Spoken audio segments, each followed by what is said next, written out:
Good morning, good afternoon, wherever you are, and welcome to episode 8 of Powering SAP Developments with the AI. I'm Mateusz, and I'll be your host today, and for the next 12 episodes of the series. Before we start, let's take a quick look at the plan. Last week, I shared 4 examples of what the popular ChatGPT could be used for when developing ABAP code. In case you missed them, make sure you check out my LinkedIn profile or the newly created YouTube channel to catch up. I also shared a bit of a negative news because I believe that telling it like it is a lot more valuable than recording all these fancy videos that promise something that can't be achieved. There's also something I'd like to share with you. I noticed that people prefer shorter videos that go straight to the point rather than long wishy-washy chats. Therefore, I decided to shorten all my videos going forward and focus on the meat. So this week, we'll focus on object-oriented programming and how ChatGPT can become useful.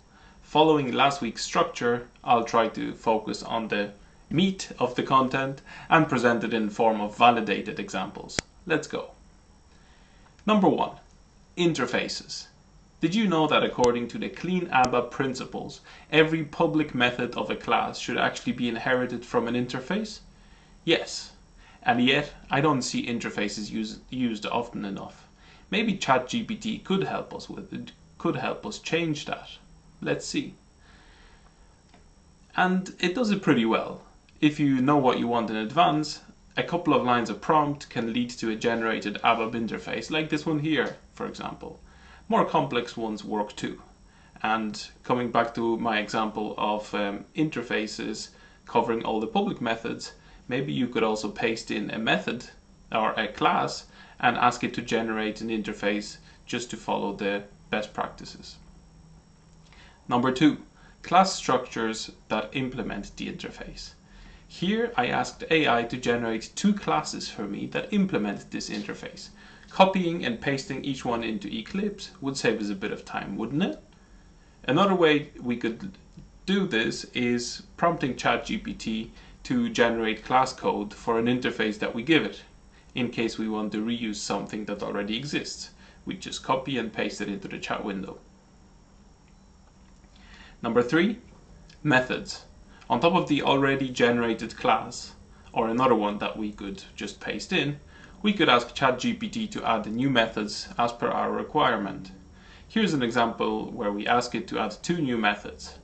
As you can see, my prompt even resulted in some logic generated for the check and skip message method. We could take it a step further and ask GPT to adjust it accordingly. Pretty neat and quick. Of course, just asking it to generate a method statement probably doesn't add that much value. But if we want a sample implementation, then why not giving it a go? Remember what I said last week?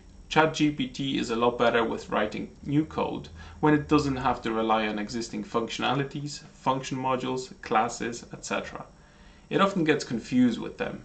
Building a new class is one of those examples that works pretty well.